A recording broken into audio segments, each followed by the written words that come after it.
Hey, folks, good morning and welcome to another episode of Steelers Morning Rush. I'm Alan Saunders. It is Wednesday, January 15th, and there is nothing on my calendar today in a very depressing way. We've had locker cleanout day. We've had Mike Tomlin's end of season press conference. And if I take a look here, the next thing I've got on the old iPhone is, not for a couple weeks.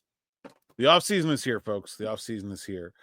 I want to talk about something that came up last night, a report by Mark Kaboly of the Pat McAfee show that said that things weren't copacetic between Arthur Smith and Russell Wilson, the Pittsburgh Steelers offensive coordinator, and their quarterback this year, and that could be a factor in the Steelers deciding to move on from Russell Wilson moving into the 2025 season. I want to start out by saying I don't think any of this matters. I think the on-field performance was enough for the Steelers to want to move on from Russell Wilson. But let's talk about whether we think this is real or whether we think it's plausible, and also about what I've heard. So, I've also heard that things got frustrating for Arthur Smith in the 2024 season, and I think it's just because of some of the stuff that me and Smitty were talking about on Afternoon Drive yesterday. That Russell Wilson is just such a limited player, and that he is only good at so few things. It's just deep balls and one read plays and things like that. He doesn't read the field. He can't see the middle of the field. He doesn't have the athleticism to make kind of backyard football plays anymore. And I can see how, as an offensive play caller, that would get frustrating. Like a lot of the things that you saw Arthur Smith kind of have as tenets of his offense included the tight end usage, the middle of the field usage. Pat Freiermuth got his balls, but it didn't really come to pass this year in the way that I think a lot of us expected it to. It didn't really look like an Arthur Smith offense in a lot of ways. And I think you can attribute a lot of that to the limitations of Russell Wilson. Now, that's not to say that Justin Fields, or frankly, at this point, no matter who the Steelers have a quarterback, isn't going to have some kind of limitations. That they will. The Steelers are not going to get a quarterback that doesn't have limitations because there ain't one out there for them to get. They're either going to get somebody who's old, like Aaron Rodgers. They're going to get somebody who has been bad, like Will Levis. They're going to get somebody who has development to do. They're going to get somebody whose development has failed and they're taking a second swing at it. They're going to get somebody who has just a highly limited upside. There's no perfect fits out there at quarterback for them. Mike Tomlin was asked early in his press conference yesterday if he feels like the Steelers are stuck, and he said no. But they are stuck at quarterback for this year. There just are no good options, and so I don't think this is anything about maybe there is personality stuff. I can't corroborate that. I don't know. From my outside view, I thought Russ was pretty well liked in the Steelers locker room. I didn't get the vibe that a lot of people have been giving from his time in Denver about toxic positivity and things of that. And I just thought, he's a different dude for sure. He's probably not for everybody, but I didn't get the sense that Russ was a problem in the Steelers locker room.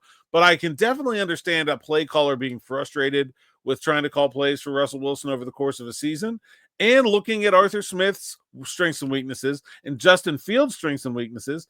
I think you can make an argument that they line up a little bit better. I think the quarterback running component of what Arthur Smith wants to do.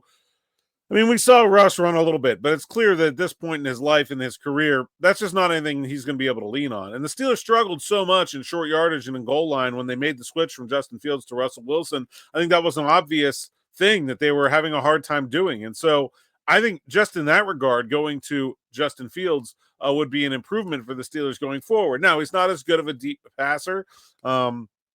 He's not as accurate. There's problems, there's issues, there's things to work through with Justin Fields. But I think I can see, if I'm Arthur Smith, preferring someone whose warts may be more closely aligned with my own, right? It's just not, they're not perfect, but they might be better for each other. And I think that's one of the reasons why I'm leaning towards the belief that Justin Fields is going to be the Steelers quarterback in 2025. I think he gives them a chance to get to acceptable quarterback play. It's not a good one, but it is a chance. And I'm not sure you even have that chance with Russell Wilson. entering his age 37 season, and I don't see anybody else on the market that's obviously out there. I mean, maybe they can pull off a trade for Dak Prescott or Malik Willis or JJ McCarthy. I don't think any of those are particularly likely. And so, short of something crazy happening, I think Justin Fields is looking a lot like the best option for the Steelers. And it seems like he's the best fit for Arthur Smith as well. That's all I got for today. Thanks for listening. Thanks for watching. Be back with more with Smitty at 6 o'clock on the Steelers Afternoon Drive. And of course, we'll be parsing out some videos from Glocker Cleanout Day and from Mike Tomlin yesterday. Puts a couple of those on the YouTube channel today as well. So look out for that. Make sure you go to SteelersNow.com. Sign up for SN Plus using promo code Allen10. Get all the best stuff from me, Derek Bell, the rest of the Steelers Now team. And as we go into this offseason, I'm looking at the Shrine Game. I'm looking at the Senior Bowl. I'm looking at the Pro Bowl. Looking at the Super Bowl. I got coverage plans in my eyes, but I need revenue behind it. So we really appreciate those of you who are able to support all of our work in that way, and we try to pay it back with the best and freshest stuff for you guys. So check that out as well. Like, subscribe, hit that bell for notifications here on the YouTube channel as we keep pushing towards 15,000 subscribers. We got to have some kind of blowout when we get there. We'll cross that bridge though as we come down the road a little ways.